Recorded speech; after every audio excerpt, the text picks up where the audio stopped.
36 जिल्हे, 36 बातम्या. News G9 Maharashtra. उत्तर तुमच्या प्रश्नांची.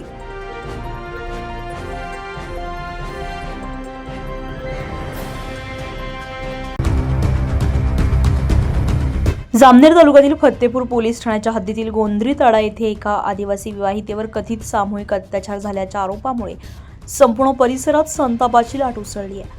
पीडित महिलेच्या तक्रारीनुसार आरोपींनी डोंगीचं औषध देऊन तिच्यावर अत्याचार केलाय. तसेच दुसऱ्या घटनेमध्ये तिला जबरदस्तीने नेऊन बंदुकीचा धाक दाखवत सामूहिक अत्याचार केल्याचा आणि घटनेचं चित्रीकरण करून सोशल मीडियावर प्रसारित करण्याची धमकी दिल्याचा आरोप करण्यात आलाय.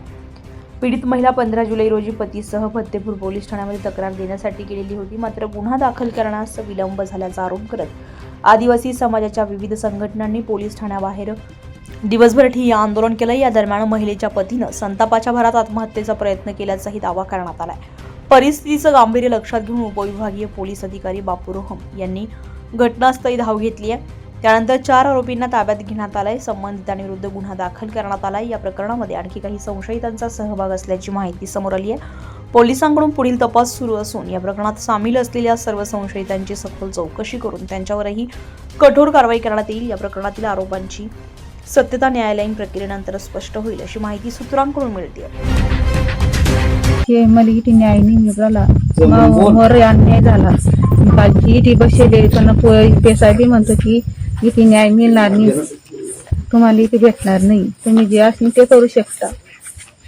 मग मी बरे चालली. मी आता डायरेक्ट गोत्री गावाची आहे.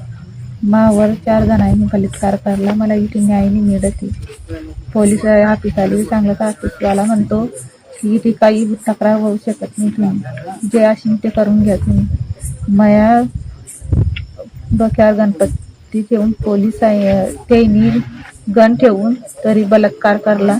मी कोणाला सांगू शकली. मी येईल सांगलं तर ये म्हणतात व्हिडिओ काढून तो या व्हायरल करून. फक्त मला एवढा न्याय देऊन द्या. न्यूज G9 महाराष्ट्रासाठी कृष्णा पाटील, जामनेर, जळगाव.